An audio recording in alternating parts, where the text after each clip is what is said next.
नमस्कार, आप हैं IBN 7 के साथ। आइए शुरुआत करते हैं सारा देश 100 खबरों की। प्रधानमंत्री नरेंद्र मोदी आज national skill development mission launch करेंगे। कौशल विकास पीएम मोदी का सपना है और पहली बार ऐसा होगा कि पीएम खुद एक मिशन की अध्यक्षता करेंगे।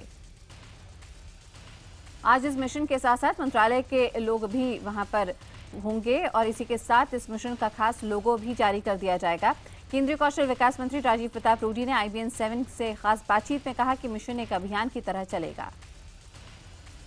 रूडी के मुताबिक इसमें दूर दराज के गांवों और कस्बों के युवाओं के कौशल विकास को प्राथमिकता दी जाएगी। हालांकि रूडी ने कहा कि पैसे की अड़चन तो है, लेकिन इसे सबके सहयोग से पूरा किया जाएगा। पीएम नरेंद्र मोदी ने आज नीति आयोग की गवर्निंग काउंसिल की बैठक बुलाई है। आयोग की गवर्निंग काउंसिल में सभी राज्य के मुख्यमंत्री सदस्य के तौर पर शामिल हैं। बैठक में विवादित जमीन अधिग्रहण बिल समेत कुछ और मुद्दों पर भी चर्चा होगी, लेकिन इस बैठक में कांग्रेस शासित राज्यों के सीएम शामिल नहीं होंगे। कांग्रेस के इस कदम को मानसून सत्र से पहले सरकार पर दबाव बनाने की कोशिश के तौर पर देखा जा रहा है। यही नहीं, टीएमसी भी इसमें शामिल नहीं होगी। प्रधानमंत्री नरेंद्र मोदी के निवास पर देर रात तक हुई बैठक में गृहमंत्री राजनाथ सिंह, वित्त मंत्री अरुण जेटली और अमित शाह शामिल हुए। सूत्रों के मुताबिक इसमें देश के सियासी हालात पर चर्चा हुई। पीएम के साथ बैठक में नीति आयोग की आज होने वाली बैठक में भूमि बिल पर कांग्रेस के मुख्यमंत्रियों की गैर मौजूदगी पर भी बातचीत हुई। बैठक करीब 1.5 घंटे तक चली। रक्षा मंत्री मनोहर पर्रिकर ने पूर्व सैनिकों के वन रैंक वन पेंशन के मुद्दे पर प्रधानमंत्री नरेंद्र मोदी से मुलाकात की। दोनों के बीच की ये बैठक करीब आधे घंटे तक चली। राष्ट्रपति प्रणब मुखर्जी की आज होने वाली रोजा इफ्तार पार्टी में प्रधानमंत्री नरेंद्र मोदी शामिल नहीं हो सकेंगे। पीएम नॉर्थ ईस्ट के राज्यों के मुख्यमंत्रियों के साथ बैठक कर रहे हैं। मुख्यमंत्रियों के साथ प्रधानमंत्री की ये बैठक का पीएम आवास पर शाम 7 बजे से शुरू होगी। पिछले साल भी मुंबई में होने के चलते पीएम मोदी राष्ट्रपति के इफ्तार में शामिल नहीं हो पाए थे। पूर्व समाजवादी पार्टी नेता अमर सिंह ने मंगलवार को समाजवादी पार्टी नेता मुलायम सिंह यादव से लखनऊ में मुलाकात की। दोनों के बीच गोमती नगर के अमर सिंह के घर पर घंटे भर की मुलाकात हुई।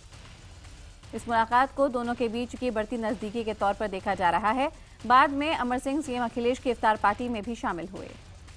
अखिलेश यादव की इफ्तार पार्टी में अमर सिंह तो पहुंचे, लेकिन सूबे के गद्दावर मंत्री आजम खान नहीं पहुंचे। माना जा रहा है कि अमर सिंह की मौजूदगी से वो नाराज थे।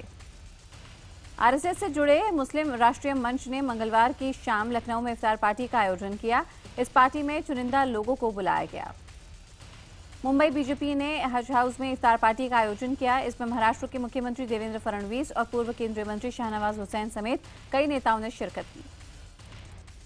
पुंछ के सुरनकोट में सेना ने इफ्तार पार्टी दी, जिसमें मुसलमानों के साथ दूसरे धर्म के लोगों को भी बुलाया गया।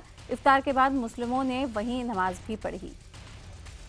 अच्छे दिन पर बीजेपी अध्यक्ष अमित शाह के बयान पर शुरू हुए विवाद पर बीजेपी ने सफाई दी है।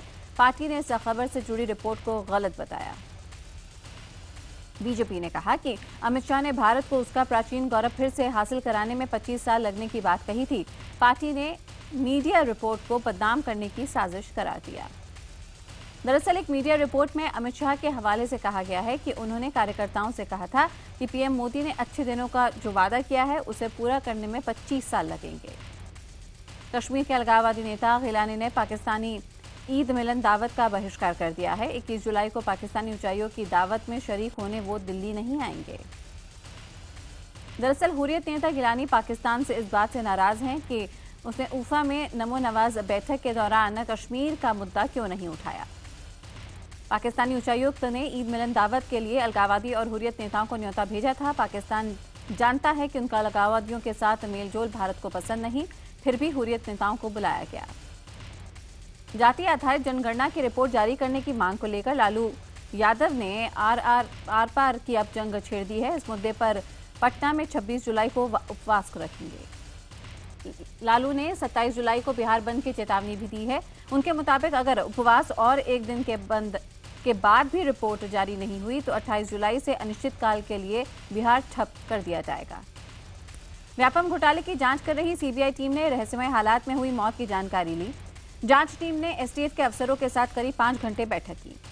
बैठक में सीबीआई ने घोटाले से जुड़े एक केस, गिरफ्तारी और संदिग्ध मौत का ब्यौरा लिया। बैठक में एसटीएफ ने सीबीआई के अफसरों को पावर पॉइंट के जरिए मुकदमों की जानकारी दी। मध्य प्रदेश के व्यापम घोटाले पर सफाई देने के लिए बीजेपी ने सूबे में 7 जगह प्रेस कॉन्फ्रेंस की। भोपाल, इंदौर, ग्वालियर, सागर, रीवा, उज्जैन और जबलपुर में बीजेपी ने प्रेस कॉन्फ्रेंस की। भोपाल में केंद्रीय मंत्री नरेंद्र सिंह और इंदौर में प्रकाश जावड़ेकर ने सफाई दी। उधर कांग्रेस ने कहा कि ऐसा करके बीजेपी सीबीआई पर दबाव बनाने की कोशिश कर रही है। दिल्ली में सरकार चला रही आम आदमी पार्टी के पास पार्टी चलाने के लिए फंड की कमी हो गई है। मुख्यमंत्री अरविंद केजरीवाल ने जनता से अपील की है कि वो पार्टी को चलाने के लिए चंदा दें।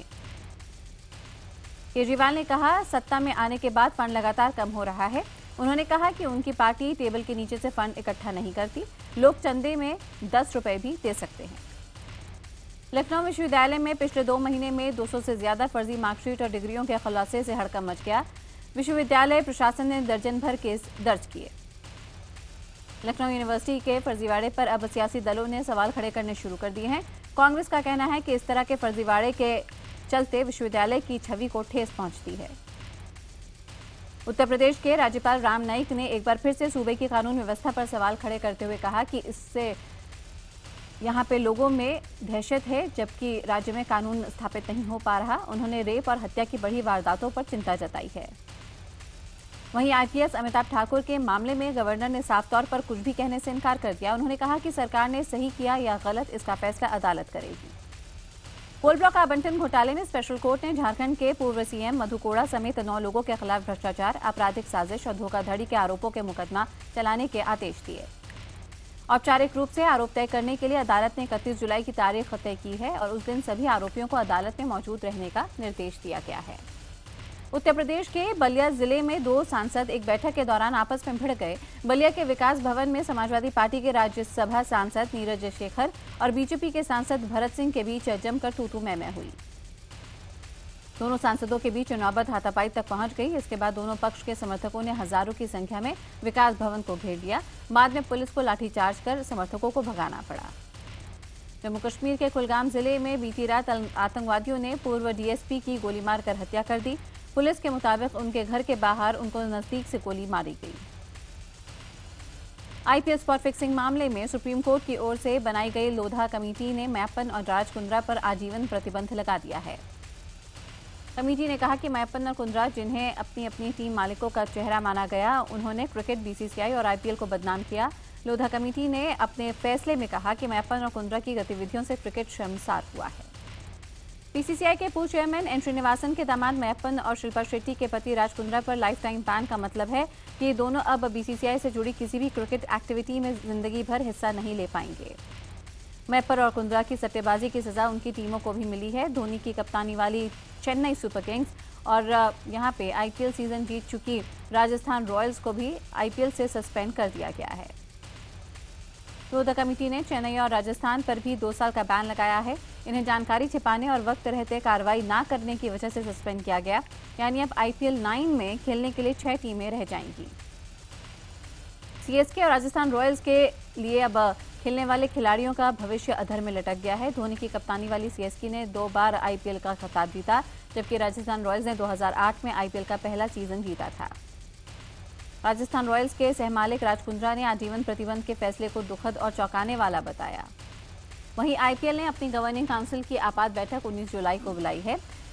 हालांकि बीसीसीआई चीफ जगमोहन डालमिया ने कहा कि बोर्ड अदालती फैसलों का सम्मान करेगा। फैसले के बाद आईसीसी चेयरमैन और पूर्व बीसीसीआई प्रमुख श्रीनिवासन ने कहा है कि वो अपने पद से इस्तीफा नहीं देंगे। हमारे सहयोगी चैनल CNN-IBN से उन्होंने कहा कि वो इस मुद्दे पर बात नहीं करना चाहते। श्रीनिवासन ने कहा कि उनका चेन्नई सुपर किंग्स से कुछ लेना देना नहीं। आपको बता दें कि मैप्पन श्रीनिवासन के दामाद हैं और चेन्नई सुपर किंग्स से जुड़ी कंपनी इंडिया सीमेंट्स के भी वो मालिक रहे हैं। लोधा कमेटी के फैसले के बाद बीसीसीआई ने प्रेस रिलीज जारी कर अपना पक्ष रखा। बीसीसीआई अध्यक्ष जगमोहन डालमिया ने कहा कि बोर्ड न्याय के फैसले का आदर और सम्मान करने के लिए प्रतिबद्ध है। डालमिया के मुताबिक पूरी रिपोर्ट पढ़ने के बाद ही सर्वसम्मति से फैसला लिया जा सकता है। उन्होंने दावा किया है कि बीसीसीआई पारदर्शिता, जवाबदेही और खेल में साफ सुथरी छवि के लिए प्रतिबद्ध है। आईपीएल में अगले 2 साल तक कई बड़े सितारे नहीं दिख सकते हैं।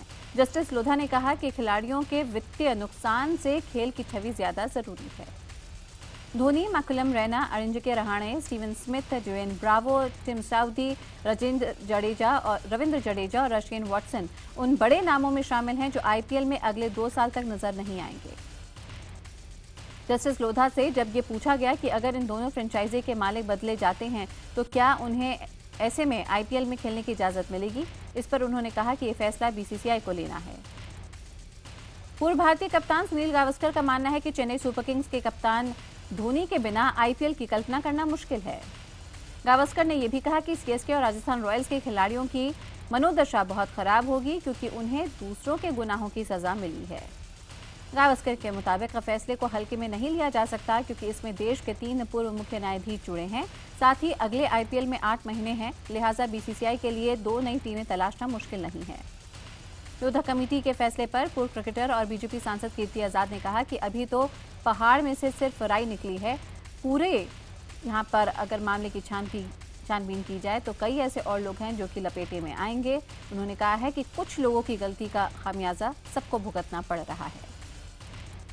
सैयद किरमानी ने कहा है कि क्रिकेट अब जेंटलमैन्स गेम नहीं रहा, पैसे ने बड़े बड़ों को बहुत नीचे ला दिया है। तो वहीं जस्टिस मुकुल मुदगल के मुताबिक ये फैसला क्रिकेट से खिलवाड़ करने वालों के लिए एक चेतावनी है।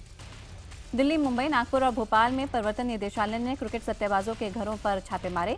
ईडी ने एक साथ 4 शहरों में तलाशी अभियान चलाया। मुंबई में सट्टेबाज मुनीर और परेश भाटिया के घर पर ईडी ने तलाशी ली। वहीं दिल्ली में अरुण गुप्ता, अमन कपूर और आशीष ग्रोवर, तो नागपुर में संजय अग्रवाल के घर पर छापे पड़े, जबकि भोपाल में भी मुनीर के घर ईडी ने रेड डाली। कोस्ट गार्ड के लापता डोनियर विमान के मलबे की तलाश में 36 दिन चला ऑपरेशन खत्म हो गया है। बगैर ये ऑपरेशन संभव नहीं था। मलबे और पायलटों की तलाश और उसे बाहर निकालने में रिलायंस इंडस्ट्री के जहाज ओलंपिक कैनियन बड़ी अहम भूमिका अदा की। खास तरह की तकनीकी सुविधाओं से लैस ओलंपिक कैनियन जहाज ने इस काम को काफी हद तक आसान बना दिया। कोस्ट गार्ड का डोनियर विमान 3 क्रू मेंबर्स के साथ 8 जून को एक रूटीन निगरानी अभियान पर चेन्नई कोस्ट से निकला था, लेकिन उसके बाद से ही ये विमान गायब हो गया था। यूपी के अंबेडकर नगर में दाऊद के दुश्मन जफर सुपारी के भाई मुबारक खान का सनसनीखेज वीडियो सामने आया है। इस वीडियो में मुबारक खान एक कारोबारी को टॉर्चर कर रहा है। कई हत्याओं और लूट की वारदात का आरोपी मुबारक खान एक कारोबारी को हंटर से मार रहा है और फिर उसके सर पर पानी का जग रखकर पिस्टल से निशाना भी साध रहा है। करीब 3 महीने पहले शूट हुआ ये वीडियो अब सामने आया है। पुलिस अब इस पूरे मामले की छानबीन में जुट गई है। दिल्ली के स्कूलों में गरीब बच्चों के लिए आरक्षित ईडब्ल्यूएस कोटे की सीटों पर फर्जी सर्टिफिकेट के जरिए दाखिला दिलाने के रैकेट में एक आरोपी ने अहम खुलासा किया। आरोपी का कहना है कि एडमिशन रैकेट में कुछ बड़े नेता और बिजनेसमैन भी शामिल हैं। IPN 7 से बातचीत में आरोपी गुरदीप ने शिक्षा विभाग और स्कूलों पर गंभीर आरोप लगाए। सरेंडर के बाद कोर्ट ने गुरदीप को पूछा है कि 1 दिन की पुलिस रिमांड पर भेजा जाए तो और क्या बातें सामने आ सकती हैं। कोच्चि में कस्टम अधिकारियों ने आयरलैंड के एक नागरिक को गिरफ्तार किया, जिसके पास से 2.5 करोड़ रुपए के सोने के बिस्किट मिले हैं। बताया जा रहा है कि ये बिस्किट 24 कैरेट के हैं। कस्टम अधिकारियों के मुताबिक एंड्रयूज एडविन नाम के ये शख्स मिडलमैन के तौर पर काम कर रहा था। अब तक ये शख्स 10 बार भारत आ चुका है, जिसकी छानबीन जांच एजेंसियां कर रही हैं। अफसरों को शक है कि पकड़े गए विदेशी नागरिक के तौर पर केरल और खाड़ी के देश के बीच काम करने वाले स्मगलर से जुड़ा ये हो सकता है। पुलिस अब उससे पूछताछ कर रही है। कोच्चि में एक फैशन शोरूम में ट्रायल रूम में हिडन कैमरा रखने के चलते शिकायत दर्ज हुई है और ऐसे में सेल्समैन को गिरफ्तार किया गया है। दरअसल वो ट्रायल रूम में अपना मोबाइल वीडियो मोड पर ऑन कर रख देता था। गेस्ट टीचरों को हटाए जाने के विरोध में मंगलवार को हरियाणा के नए गांवों में खापों ने सरकारी स्कूलों को ताले लगा दिए। कुछ जगहों पर खाप प्रतिनिधियों की पुलिस ने रोकने की कोशिश की तो वहां पे झड़पें भी हुई। उधर हिसार में गेस्ट टीचर और सर्व कर्मचारी संघ के कर्मचारी लघु सचिवालय में भूख हड़ताल पर बैठ गए। इनका कहना है कि जब तक गेस्ट टीचरों को पक्का नहीं किया जाता आंदोलन जारी रहेगा। जोधपुर में नाबालिग को अगवा कर गैंगरेप के 2 आरोपियों को अदालत ने जेल भेजने के आदेश दे दिए हैं। आरोप है कि रेप करने से पहले ड्राइवर ने गाड़ी का GPS बंद कर दिया था ताकि लोकेशन ट्रैक ना हो। आपको बता दें कि सोमवार को 3 लोगों ने नाबालिग का अपहरण कर चलती गाड़ी में गैंगरेप किया। पुलिस ने 2 आरोपियों को गिरफ्तार कर गाड़ी जब्त कर ली थी, जबकि एक बाल आरोपी भी हिरासत में है। पंजाब के लुधियाना में संपत्ति विवाद में सरपंच की हत्या करने का आरोप उसके ही भाई पर लगा। पुलिस के मुताबिक जिम से लौटते वक्त सरपंच की गोली मारकर हत्या की गई। आरोप है कि घर लौटते वक्त उसका छोटा भाई एक शख्स के साथ आधमका। आपसी बहस इतनी बढ़ गई कि आरोपियों ने सरपंच को गोली मार दी। कानपुर डबल मर्डर केस में एक नया मोड़ आया है। अब इस हत्याकांड में पारिवारिक विवाद सामने आ रहा है और शक सोई अपमृत महिला के भतीजे की ओर घूम रही है। पहले पुलिस इस दोहरे हत्याकांड को लूटपाट के लिए अंजाम दिया वारदात मान रही थी। अपमृत महिला के पति ने अपने भाई और भतीजे पर हत्या का आरोप लगाते हुए केस दर्ज करवाया। गाजियाबाद पुलिस के ऑपरेशन स्माइल के तहत लड़कियों की तस्करी करने वाले एक गैंग का खुलासा हुआ।